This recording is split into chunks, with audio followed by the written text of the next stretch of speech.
2 Samuel capítulo 9, versículo 1.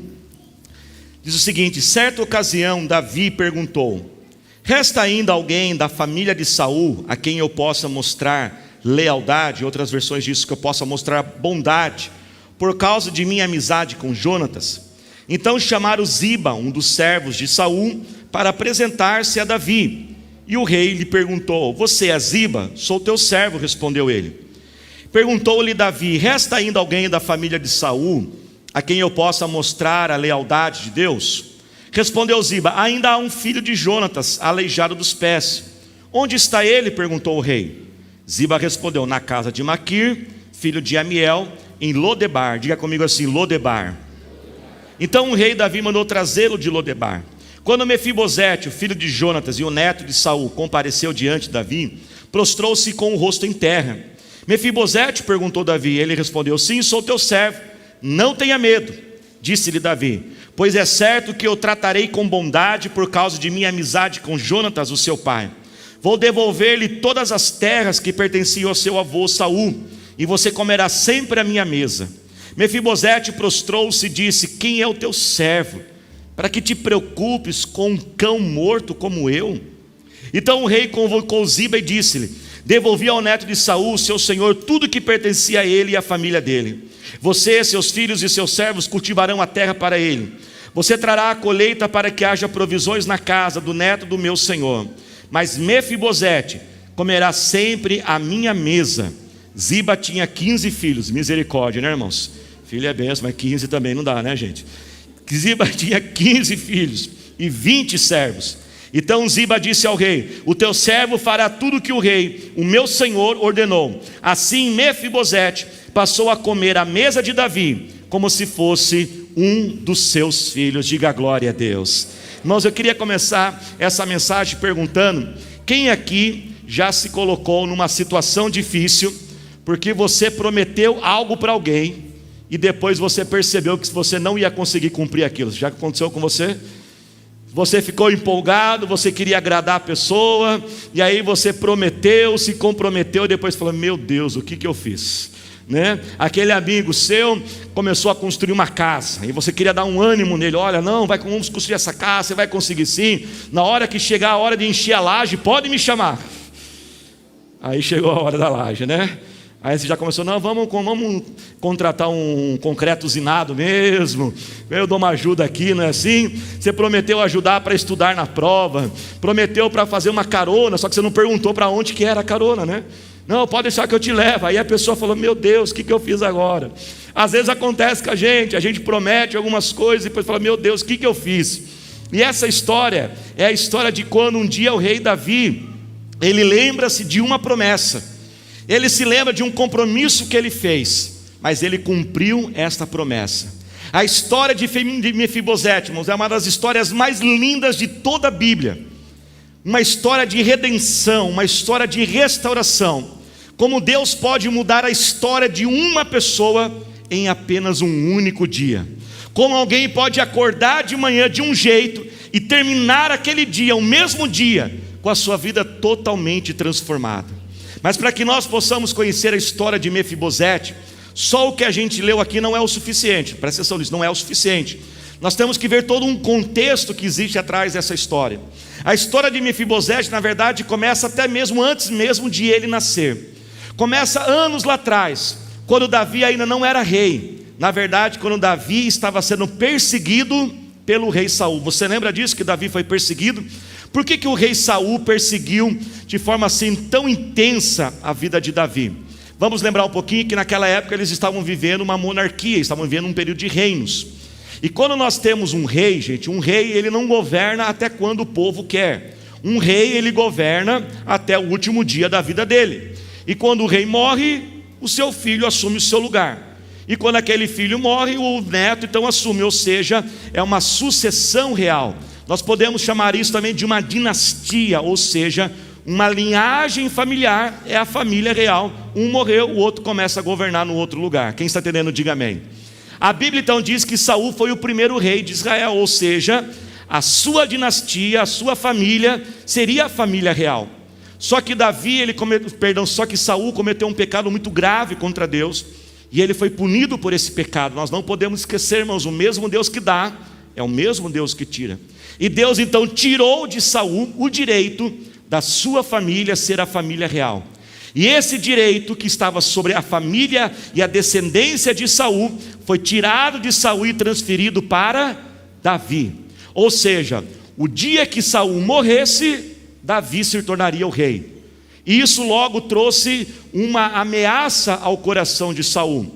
Ele começou a ver Davi como uma concorrência, ele começou a ver Davi como alguém que em pouco tempo ia assumir o reino no seu lugar. Então ele elaborou um plano muito óbvio: se um dia que eu não for mais rei, Davi vai ser o rei, então tem um jeito fácil de eu resolver isso, é só eu matar Davi. Que se eu matar Davi, eu vou ser rei até o último dia da minha vida, e depois vai ser o meu filho, e depois vai ser o meu neto. Então Saul começa agora a perseguir Davi, e nessa perseguição de Davi, ele cria uma amizade muito especial, justamente com Jonatas. Quem era Jonatas? O filho do rei Saul. Porque preste atenção nisso, enquanto que Saul não aceitou perder o direito de ser rei, Jonatas, o filho dele, era mais sábio. Jonatas entendeu que a vontade de Deus vai ser sempre feita. E Jonatas entendeu e falou: pai, não adianta, o Senhor vai ser rei até o último dia da sua vida, depois eu não vou ser o rei vai ser Davi. Então Jonatas, ele entende isso, e ele faz uma aliança com Davi. Diga comigo assim: aliança. Nessa aliança que Jonatas fez com Davi, porque ele já sabia que Davi é que seria o rei, não o lugar dele. Ele falou: Davi, vamos fazer uma aliança, nós sempre vamos cuidar um do outro, nós vamos proteger um ao outro. E eles fazem esse compromisso de um proteger o outro, de um cuidar da família do outro. Enfim, chega o dia então que Saul e Jonatas, o seu filho, o príncipe, eles vão para uma batalha, e os dois acabam morrendo naquele dia na mesma batalha. A Bíblia então diz que Jonatas, ele tinha um filho. Quem é esse filho então? Mefibosete, ainda bebê. E Mefibosete, ele está no colo da sua babá. E a babá então ouve dizendo: olha, Saul morreu, Jonatas morreu, quem vai ser o futuro rei? Davi. Ela fica com medo. Por que, pastor, ela ficou com medo? Porque quando havia uma sucessão real de uma dinastia diferente, era costume que a nova dinastia matasse todo mundo da dinastia anterior. Para quê? Para que não houvesse nenhuma concorrência. Ela está com o neto do rei, aquele que seria um dia o rei, ele está na sucessão real. Então ela fala assim: vão querer matar esse menino. Se descobrirem que ele está vivo, vão vir atrás dele. Ela não conhecia a bondade de Davi. Claro que Davi jamais faria isso, então presta atenção nisso. Ela pega aquela criança e ela sai correndo com aquela criança. E a Bíblia diz que quando ela sai correndo, ela tropeça e a criança cai. E agora as duas pernas da criança são quebradas. E aquele menino então se torna um aleijado. O rei Davi, ele assume como rei sobre Israel. Então agora aquele menino aleijado, ele tem que viver um lugar escondido, porque ele não quer que ninguém saiba que ele está vivo, porque ele pode pensar: se o rei souber que eu estou vivo, vão querer me matar. E por causa da sua deficiência, ele também não consegue trabalhar. Então ele vai morar num lugar chamado Lodebar. A palavra Lodebar significa um lugar de miséria, um lugar sem pastagem, um lugar que aonde a grama não cresce, aonde você pode criar animais, ou seja, você não tem recursos, você vive na miséria. A palavra Lodebar também significa um lugar sem comunicação, sem palavras. É mais ou menos assim quando a gente fala assim: olha, sabe ali onde o Judas perdeu a bota? Ninguém chega lá. É um lugar que não tem nem CEP para chegar. Sabe aquelas comprinhas que você vive fazendo no Mercado Livre? Não ia chegar lá não, viu? Né? Se vocês soubessem que eu vejo aqui de cima, já sei quem está comprando demais aí, viu? Já ficou até tremendo assim de que não poder comprar no Mercado Livre, né? Não tinha CEP para chegar lá. E ele está lá escondido.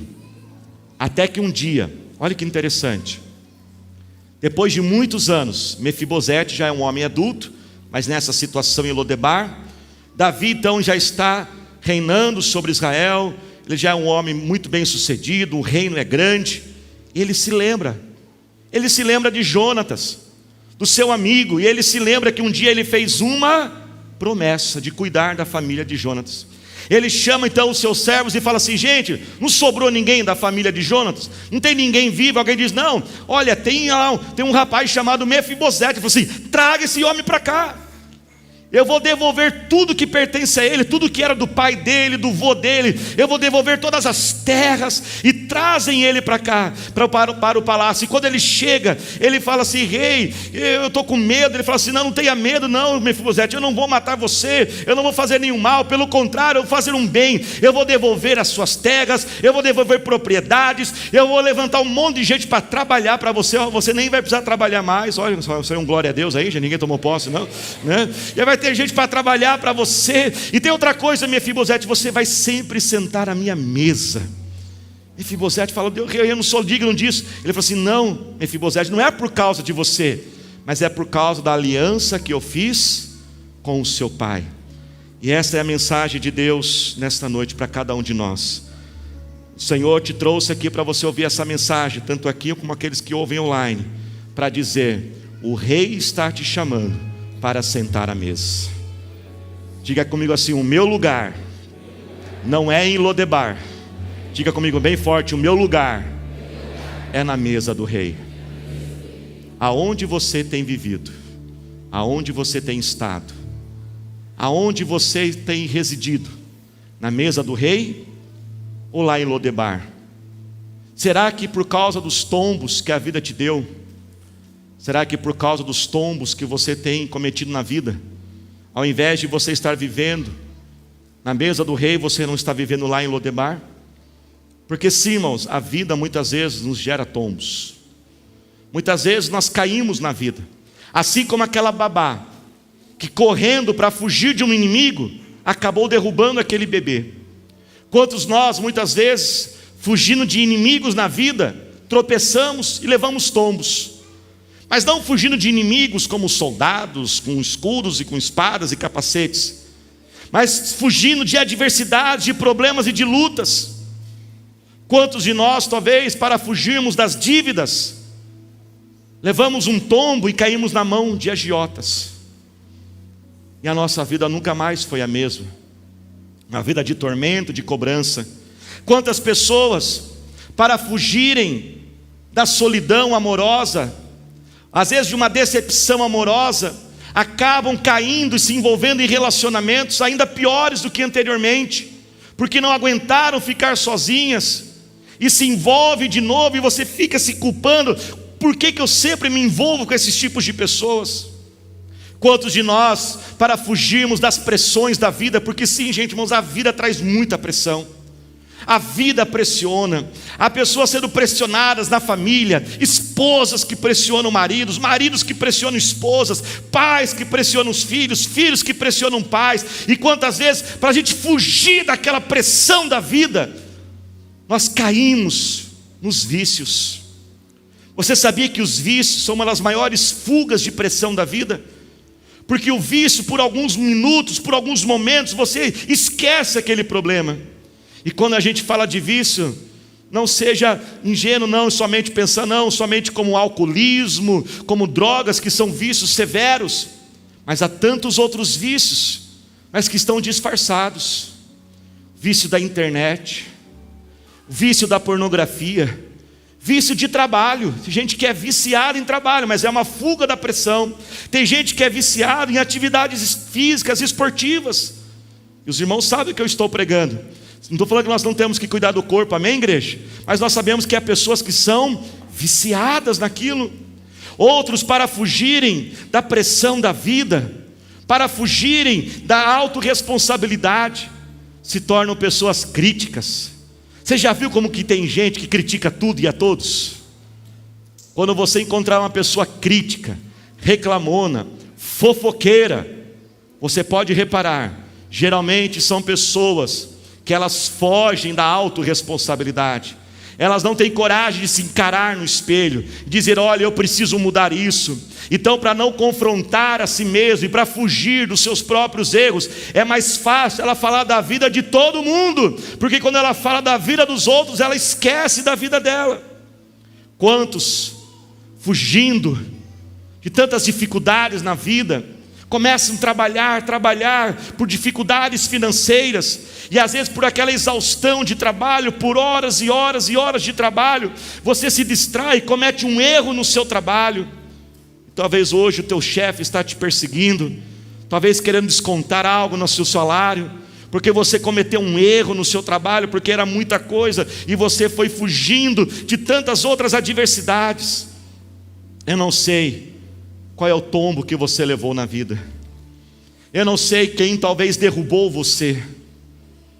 Quando nós pregamos a palavra, nós pregamos seriamente, a palavra é algo sério, em nenhum momento estamos brincando com sentimentos, mas há muitas pessoas ouvindo essa mensagem, que sofreram tombos lá na sua infância, não um tombo talvez de cair do berço, mas quantas pessoas que eram para ser protegidas, por pessoas que estavam ali no papel de proteger, de amar, mas ao invés de proteger e amar, cometeram abusos sexuais, violência, espancamento, e até hoje você sofre com isso.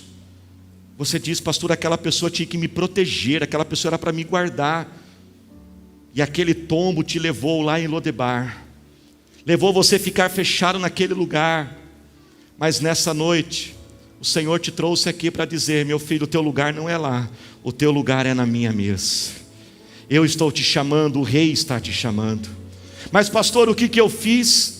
Por que eu posso estar na mesa do Rei? Eu errei, eu falhei, pessoas falharam comigo. A questão não é o que você fez, a questão não é o que você tem, mas a questão é que por causa da aliança de Cristo, nós podemos hoje sentar na mesa. Preste atenção, a aliança de Davi com Jonas, ela é um simbolismo da aliança que nós temos hoje com Deus, uma aliança que nós celebramos através da crucificação de Cristo na cruz do Calvário, aonde todas as vezes que nós sentamos à mesa para ceiar, na Santa Ceia, nós estamos lembrando que nós temos uma aliança com Deus, e o nosso acesso a Deus está liberado.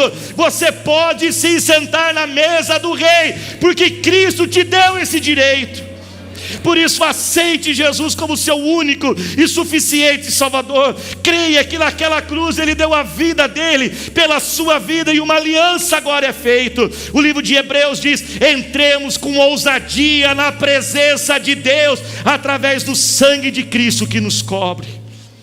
Mefibosete foi para a mesa do rei por causa da aliança que o seu pai fez, e hoje nós temos essa aliança. Quem tem aqui uma aliança com o Senhor Jesus? Se você tem uma aliança com Deus através de Jesus, levante as suas mãos e por 30 segundos só adore o seu Deus, só glorifica. Você pode sentar na ceia nessa noite e lembrar do dia que Deus te tirou de Lodebar. Você lembra da onde Ele te tirou, daquele dia que Ele te resgatou. Você pode lembrar do dia do seu batismo, que uma nova vida começou em Cristo Jesus. Somente adore a Ele, somente glorifique. Obrigado, Pai, obrigado pela morte de Jesus pela minha vida, obrigado pelo sangue de Jesus, obrigado pela vida de Jesus. Se você é grato por essa aliança, a aliança de Cristo, aplauda o Senhor glorificando a Ele.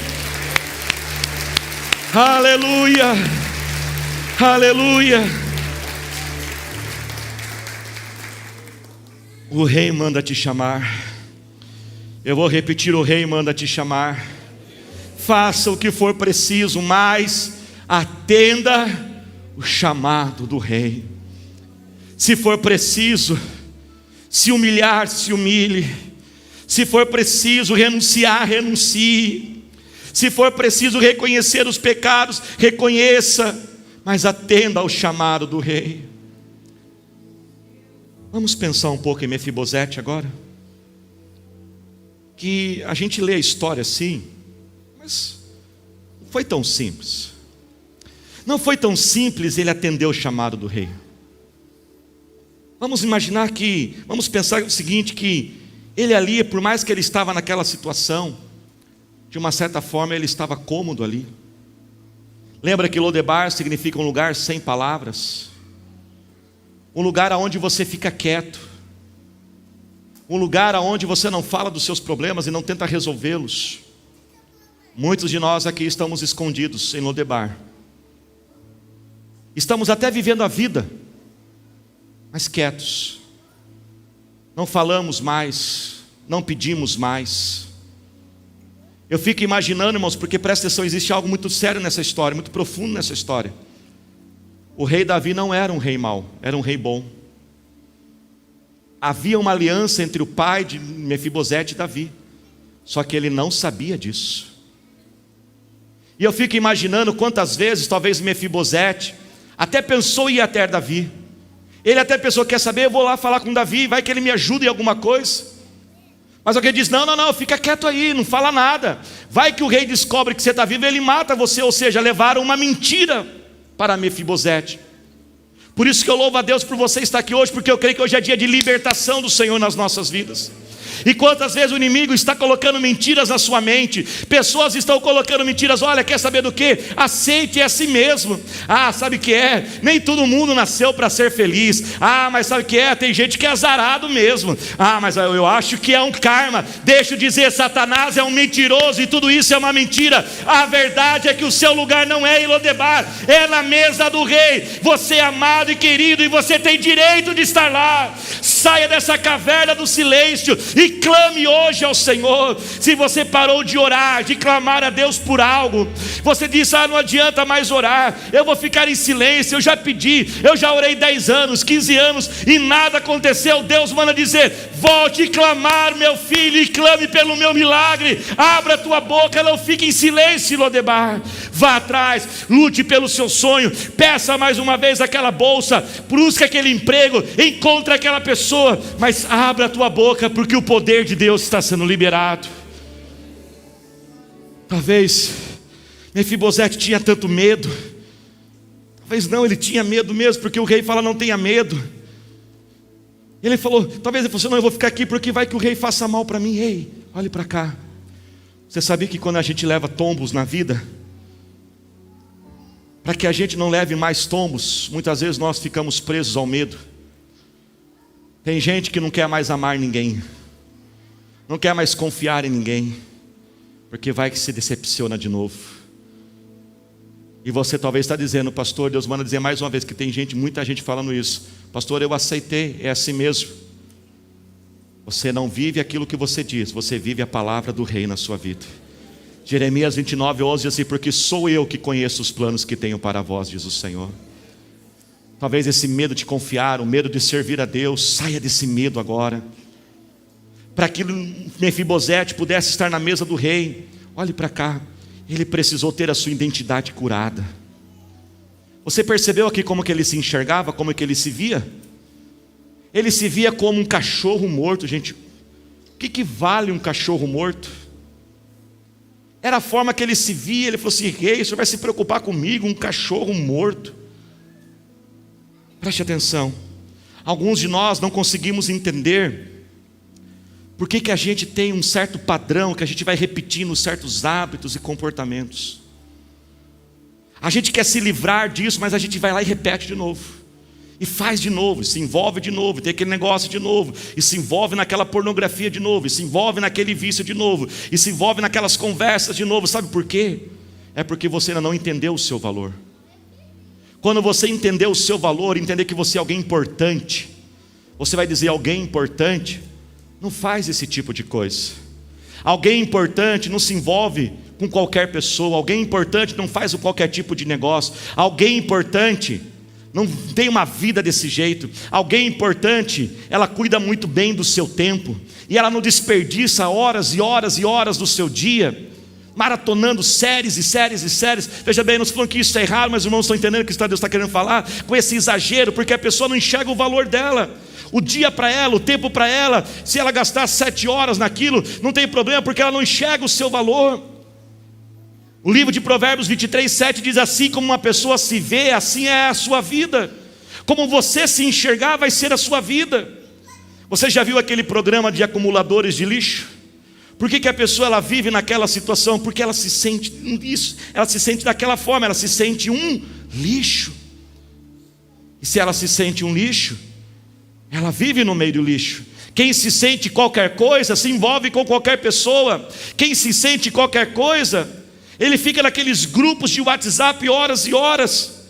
Para você se libertar disso, não porque somente o pastor diz que é pecado, uma regra, não, isso não vai funcionar. Mas para você se libertar disso, você tem que entender o seu valor, o quanto você é importante. E talvez você pode dizer, pastor, realmente eu sei que eu sou importante, porque eu tenho uma grande carreira profissional, eu tenho talvez muito dinheiro, e talvez aquele que não tem, dizer, mas pastor, eu não sou tão importante. Ei, presta atenção nisso, você não é importante pelo aquilo que você tem, você não é importante por aquilo que você sabe fazer, você é importante por aquilo que você é, e você sabe quem você é. Se você não sabe quem você é, Deus te trouxe aqui para dizer uma coisa muito importante: você é o filho e a filha amado de Deus. Você é filho do rei, você tem valor, você é precioso. Naquela cruz do Calvário, Jesus não morreu pela humanidade, Ele deu a vida dele pela sua vida. Você custou a vida de Jesus. Por isso entenda e receba hoje, nesta noite, em teu coração, mais do que receber na tua mente: você é precioso, você é amado, você é lindo, você tem valor, você tem importância. E quando você entender quem você é em Cristo Jesus, você vai começar a abandonar esses hábitos tóxicos, você vai abandonar esses relacionamentos, porque você sabe que o seu lugar é na mesa do rei. Se coloque de pé glorificando ao Senhor Jesus. Diga bem forte: o rei está me chamando para a sua mesa. Mefibosete começa o dia em Lodebar, mas ele termina o dia no palácio e na mesa do rei. Preste atenção nisso, igreja. Nós temos que entender que o nosso Deus é um Deus de processos, amém? É um Deus de processos. E nós pregamos muito isso, isso é verdade. Mas não é porque Deus é um Deus de processos. Quero ver se tem alguém que tem fé agora, passando glória a Deus. Estou até preparando já você, hein? Que é ligado na terra, é ligado nos céus. Não é somente porque Ele é um Deus de processo, Ele também deixa de ser um Deus do de repente. Alguns pegaram. Ele é Deus de processo, sim, tem coisas que Ele vai trabalhar num processo, vai levar tempo. Mas Ele também é o Deus do imediatamente. Há muitos textos da Bíblia diz: e foi curado imediatamente, e teve a sua vida transformada de repente. Mefibosete é alguém que experimentou uma virada de Deus na sua vida. Ele é uma pessoa que começa o dia de um jeito e termina de outro. E receba essa palavra profética: Deus está enviando uma virada na sua vida. Ele está fazendo com você como Ele fez com Mefibosete. Eu não sei como vai ser, eu não sei qual é a forma, porque isso compete a Deus, mas eu sei que Ele está transferindo bênçãos na sua vida. Ele é o Deus do imediatamente. Mas pastor, o que eu fiz para merecer? Não é o que você fez, mas é quem é Cristo Jesus, a aliança que nós temos com Deus. No mês de fevereiro, Deus nos deu uma palavra, que aquilo que pertencia a nós estava retido, estava começando a ser liberado. E Deus continua dizendo: aquilo que pertence a você vai chegar a você. Pessoas aqui vão ter transferências de escrituras. Pessoas vão transferir propriedades para você. Se você crer, tome posse. Pessoas vão criar cargos, empresas vão criar cargos para você e vão dizer: o seu lugar é nessa mesa. Deus vai colocar pessoas aqui em mesas muito importantes, mesas de grandes negócios. E quando você chegar talvez naquela mesa, talvez você vai ser tentado a dizer: esse lugar não é para mim. Mas Deus está dizendo: esse lugar é sim para você. Eu escolhi, o teu lugar é na minha mesa. Deus tem algo grande, Deus tem algo maravilhoso, porque os planos de Deus são maiores que os nossos planos. Faça assim com as suas mãos e diga comigo assim: eu vou viver uma virada na minha vida. Vamos fazer todo mundo bonito, saindo do seu lugar. Diga comigo assim: eu vou viver uma virada na minha vida. Gente, para ensaio foi nota 3. Foi muito mal, viu, gente? Dá para fazer melhor. Nós vamos fazer com fé, porque Ele é o Deus também do de repente. E Ele está liberando algo nesse mês que vai ser de repente, que vai fazer uma virada. Ele vai lembrar, assim como um dia Davi lembrou: será que tem alguém? Deus vai colocar você na mente de alguém. Alguém vai lembrar de você. Por isso levante as suas mãos assim e diga comigo bem forte: eu creio. Deus já está fazendo uma virada na minha vida. Se você crê, aplauda Ele glorificando.